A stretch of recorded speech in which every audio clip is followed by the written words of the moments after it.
What's up YouTube? My name is Amit, and in today's video I'm going to be answering the questions that you guys have had about the hair transplant that I got in Turkey. Now if you're new to my channel and you're curious about the hair transplant that I got in Turkey, you should definitely check out my honest video review of the experience that I had. I definitely had some things to say about it, some good and some bad, so you should definitely check it out if you're curious to know. I've linked that video somewhere up here as well as in the description below, so do be sure to check that out. Now just before we continue on to the questions, as you can tell I'm still wearing a hat. My transplanted hair is still currently growing, slowly but surely, but these things take time and it doesn't really look too pretty, so I'm sticking with the hat look for a while. I will be talking about my 2-month update in a couple of weeks, so if you're curious to see that, do consider liking and subscribing to check those videos out in the future as well. Also, it's crazy to me that just a month ago I only had 30 subscribers and today I just saw I have 300 subscribers. So thank you so much for that. I appreciate each and every one of you who are wanting to follow me on this journey, and hopefully I'll have a nice head of hair in the future. But yeah, I think really when it's the next few months it should start picking up and hopefully the hair grows out. So we'll see it together. We'll see it together. Okay, let's kind of jump into the questions. I have no problem talking about anything that happened in Turkey because I like to be transparent that way. I want to help people who have the same questions that I had when I wanted to go to Turkey. So again, if you've ever got a hair transplant or if you're planning to get one, hopefully these questions are helpful to you. So let's get into it. So the first question is, could you talk about how much you had to pay in total, please and thank you. Now, I think I have gone through this a bunch of times in my other videos. I'm very happy to go through it again. So the total amount that I paid in Turkey was 2,850 euros. Now, I did take a higher package for the clinic that I went to. The clinic I did go to, by the way, was Vera Clinic. And at the time, they had two offers for me. One was 2,500 euros versus a higher package, which was 2,850 euros. Now, the difference was that my package had an additional Oxycure treatment. I'm not too sure how effective it is, but I decided to just take it since I was going all the way to Turkey. I figured, go big or go home, right? Try it out and see what happens. Of course, these are just the base payment that you had to do. There's also additional payments if you want to pick up the aftercare treatment products that they do offer you. For example, there's like this regrowth spray that helps your transplanted area that you have to use every day after your transplant. They also had like a serum that you have to apply. I personally got most of these things. So in total, I spent an additional 200 euros. So my total cost was roughly about 3,000 euros. Around there. Another thing to note is that, of course, with this package, it might seem expensive, but to be honest, it is considerably cheaper compared to anywhere else in the world. Like, I live currently in Canada and the hair transplant that I was quoted for was like $20,000. What? I was not prepared to pay that much, so this was definitely much more affordable for me. And also, like, they treat you pretty well in Turkey. They pick you up from the airport, they bring you to the hotel, you get to stay in the hotel for free. In my opinion, it's worth the money. I will make another video soon about this to get a little more in detail about the exact costs, because right now I'm kind of spitballing it, but yeah, I'll try to do a more detailed video of how much I actually paid and the entirety of the trip. So the next question is, did they let you pick out your hairline? So yes, sort of, in a way. So basically what happens is that they draw the hairline on you. The doctor comes and sees you and draws the hairline. He puts it up against the mirror so you can check whether you're satisfied with it. At the end of the day, it is your decision on where you want your hairline to be. I chose a little more conservative hairline to be a bit higher because of my age. I'm currently 33 years old and I didn't really want a super low hairline because I don't think that would be a natural look for me. Also, I've also done my research in finding out these things prior to going to Turkey. So these things you kind of have to make sure you know what type of hairline you want depending on your age as well. The next question is, did they give you a PRP session after the surgery and which vitamins are you using? So they did not give me a PRP session after the surgery. I was never really offered that, and to be honest, I didn't really know much about it at the time, so that's definitely did not happen. So for the vitamins, I actually take B complex, I take regular fish oil, I take multivitamins, vitamin D, basically all the vitamins I know of I take. I've always been taking these even before my surgery, so it's like normal for me to keep going back and forth with it.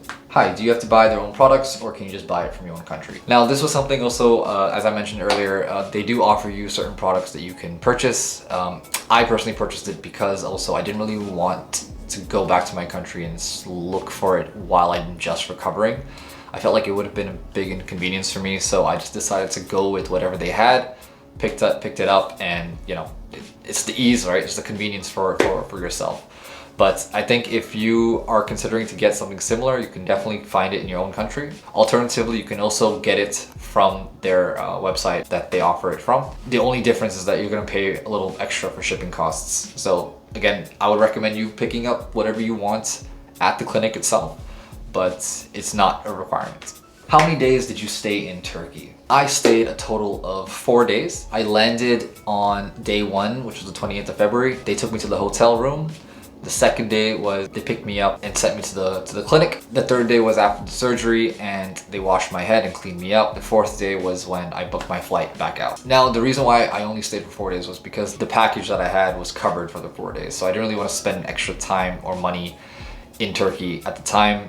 I wanted to go back home with my family and kind of recover. But I will say that I kind of wish I had a couple of extra days in Turkey, only because that I was in Turkey for the first time and I never really experienced it. It really was like an in and out situation for me. But if you want to stay a bit longer, you totally can, or even come a few days earlier to kind of experience the city a little bit. But again, I was alone at the time and I didn't really have anybody with me, so I just was happy just to be in and out. But yeah, the total of 4 days is the minimum that you probably have to be there for your surgery. So the next question is asking about pain in my donor area. It's pretty significant after you remove the bandage. Is it normal? And did I encounter that? I did encounter that. But I think it is normal, to be honest. There's definitely significant pain after your hair transplant, but that's why they give you all the antibiotics and painkillers to kind of help subdue that. And also you have to think about, you just went through quite a big surgery, so naturally you're gonna feel a little pain afterwards. So don't be afraid, it's totally normal. I think that once you get past those initial days, your healing process will be much better. I think the first 2 weeks is definitely a little tough, but after that, you'll be fine. When can you start exercising and swimming? They specifically told me not to exercise for at least a month, so I really only started a month after my surgery, and that too was like very light workouts. Now like it's close to my 2nd month and I'm back to doing actual heavy lifting, so it's not too bad. Swimming is kind of the same thing. They don't recommend it for the first month, but after that, you're pretty much good to go. I personally have not gone swimming, only because I don't really want to put my head in chlorine water right now. I'm happy to avoid swimming right now, so yeah. When you start washing your hair to remove your scars, did you notice any hair grafts coming out from the transplanted area? Yes, I did notice some grafts coming out. But again, I was kind of reassured by the clinic that I went to that it is normal. These things will happen at the first month or the first 2 months of your shedding period. That when you're washing your hair, you will definitely see grafts coming out. I did make a video about me showering and showing the grafts coming out on my hand. I did panic a little bit, but at the end of the day, after doing my own research as well, I've discovered that it's normal and it's totally fine. The hair needs to shed out in order for the transplanted hair to grow out afterwards. So don't be afraid, it's totally normal, it happens. How many grafts did you do? And why didn't you do the crown too? Was there not enough donor hair? Well, actually, the clinic told me that I had really good donor hair. In fact, they took out more than I thought they would, because initially I was quoted to do 4,500 grafts, I believe, to 5,000. They ended up extracting 6,100 grafts. Of course, I thought that might have been a bit too much, but they said that I was a good candidate for my donor area, and they said it was actually good that they were able to extract that much. Now, I also had a bit extreme case of hair loss. I think I was a Norwood 6, I believe. They did recommend that I come back for a 2nd session. Again, it was not my intention to come back for a 2nd session, but I kind of understand why they also did it, because they also didn't want to over harvest my donor area. They told me give it 6 months to kind of see how well it heals and then eventually come back for the 2nd session. I'm okay with that. Right now, I know I will have more hair on my head than I did a month ago, so I'm pretty satisfied and content with how it is right now. Okay, I think I'm gonna wrap up this video. There's actually a bunch more questions, but I'll probably do it in another follow-up video. But thank you though for everyone who has commented. It gives me a great avenue to kind of reach out to you guys, answer your questions, and try to give as much information as possible. So I appreciate all of them. If you have any more, please continue commenting, continue asking questions, and I will continue answering, because that's what I'm gonna do. If you are also, again, new to the channel, please consider liking and subscribing. I'm trying to post videos every week with content about my hair transplant, and as well as anything that can help you guys. So definitely subscribe for those videos to check them out. Okay, I think I will wrap this up now. I'll see you guys in the next one. Peace.